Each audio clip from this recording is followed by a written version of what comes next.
Politics میں نہیں جانتا.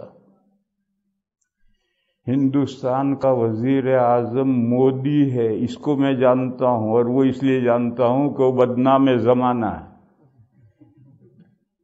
اور پھر وہ میرے تعلقے کا ہے، میری تحصیل کا ہے. گجرات میں میری تحصیل کا ہے. تحصیل کو گجراتی میں تعلقہ کہتے ہیں. میرے تعلقے کا ہے، کھیرالو تعلقے کا ہے وہ، اور بدنام ہے، اس لیے صرف اس کو نام جانتا ہوں. اس کے علاوہ ہندوستان کے کسی وزیر کا مجھے نام نہیں معلوم.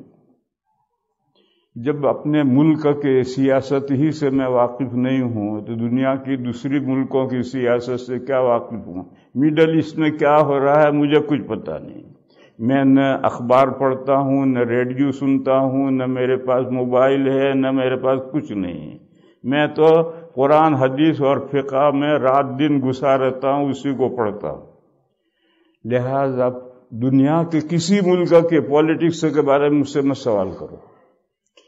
دیوبند میں عصر کے بعد میری مجلس ہوتی ہے، تو اگر کوئی سیاست کے بارے میں کوئی بات پوچھتا ہے تو میں کہتا ہوں جا حضرت مولانا ارشد مدنی کے پاس جا، یہ سوال ان سے کر، وہ جواب دیں گے، مجھے نہیں پتا. تو ایک تو براہ کرم دنیا کے کسی ملک کی، حتیٰ کہ ہندوستان کی کسی پالیٹکس کے بارے میں مجھ سے مجھے معلوم ہی نہیں، مجھے کیا بتاؤں. دوسرا، ہسٹری کے بارے میں مت پوچھو مجھ سے. تاریخ میرا موضوع نہیں ہے.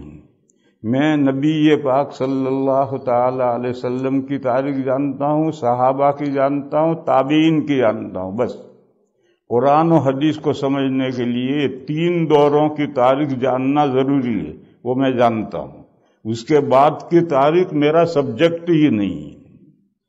جب عصر کے بعد کوئی عدم تاریخی کوئی بات پوچھتا ہے تو میں کہتا ہوں جا حضرت مولانا حبیب الرحمن اعظمی، یہ دارالعلوم کے ایک استاد ہیں، رسالہ دارالعلوم کے ایڈیٹر ہیں، جا ان کے پاس، وہ جواب دیں گے. مجھے نہیں معلوم، تاریخی معلومات مجھے نہیں ہیں.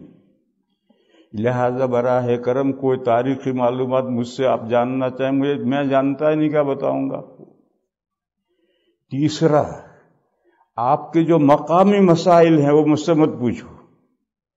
جیسے چاند کا مسئلہ ہے، جیسے اوقات کا مسئلہ ہے، یہ جو آپ کے مسائل ہیں یہ آپ جانیں، آپ کے ملک کے علماء جانیں. مجھ سے یہ مسائل مت پوچھو. یہ 3 باتوں کے میں جواب نہیں دیتا ہوں. لندن میں تو میں نے پہلے اعلان کیا تھا، یہاں اعلان کرنا بھول گیا ہوں.